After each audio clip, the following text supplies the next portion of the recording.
Welcome to another episode of Book Review. Today we have Owen Colfer, the author of Artemis Fowl. Let's start off with the first question. The title of the book, Artemis Fowl, is also the name of the main character of the book. What made you decide that the name Artemis Fowl was suitable for your character? And what made you decide that Artemis should be 12 years of age? Well, first off, Artemis Fowl is an extremely intelligent and evil fairy hunter in the book. The first part of his name, Artemis, is the Greek goddess of the hunt. The name Artemis was originally given to males as an honorary title for being brave hunters. The second part of his name, Fowl, sounds like the word foul meaning nasty.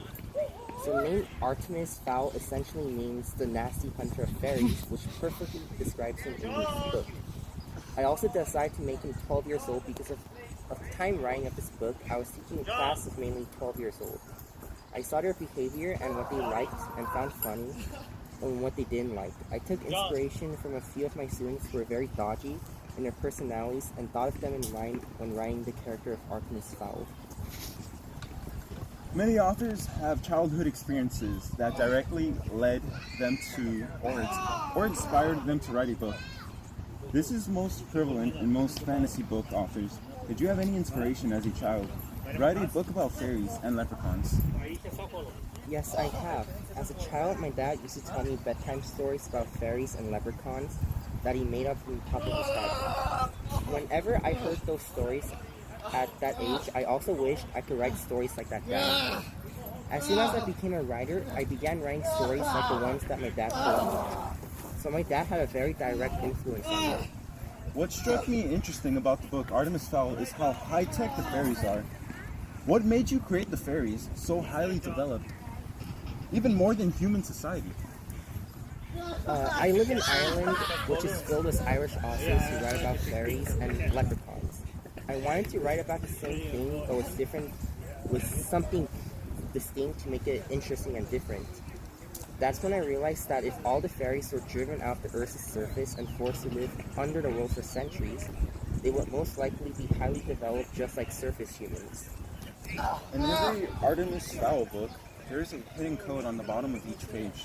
The code is written in fairy language, or Gnomish, which is a series of symbols with each symbol representing a different letter in the English alphabet. What gave you the idea to put these hidden messages? When I was a little boy, I was a member of the Warlord Club. Warlord is an English comic book that I used to love, and if you join the club, you will get a secret coded messages every week in which you could decode it. Since Artemis Fowl also had to decode in fairy language into English, my editor suggested that I should make the code and write it down on the bottom of each page for the reader to decode. It's very tough to do this, as you have to go through 279 pages and decode each set of 10 to 20 symbols of each page. But many of my readers have done this, surprisingly. Artemis Fowl is a children's book, but also has attracted many adult readers. Why do you think children's book is appealing to both adults and children? I think that making children's books simple and the idea that kids aren't as smart as adults is a mistake. As a kid, I would read books by Stephen King, which obviously isn't for children, but I still enjoyed them. As a children's book writer, I believe most 12-year-olds are just as smart as any adults, but without the life experience. When I became a writer and started writing books, I chose to write books that are more complex to appeal to both children and adults.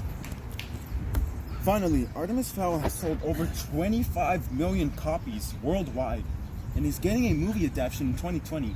What are your thoughts about this? I was extremely excited to see that my book would be made into a film. When I was writing the first Artemis Fowl book 17 years ago, I never would have thought that it would become massively successful and one day even get its own film adaptation.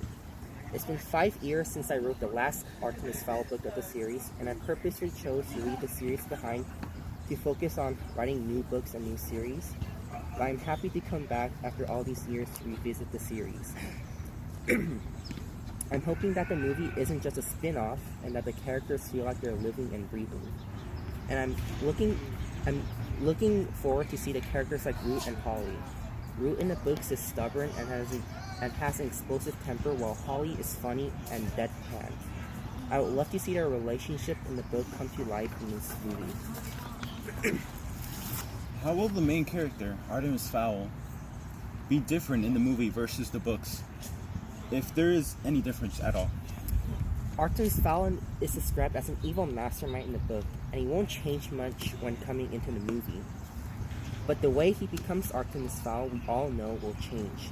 In the book, Artemis Fowl became evil and cold-hearted right from the start, whereas the movie will initially portray him as a regular 12-year-old boy.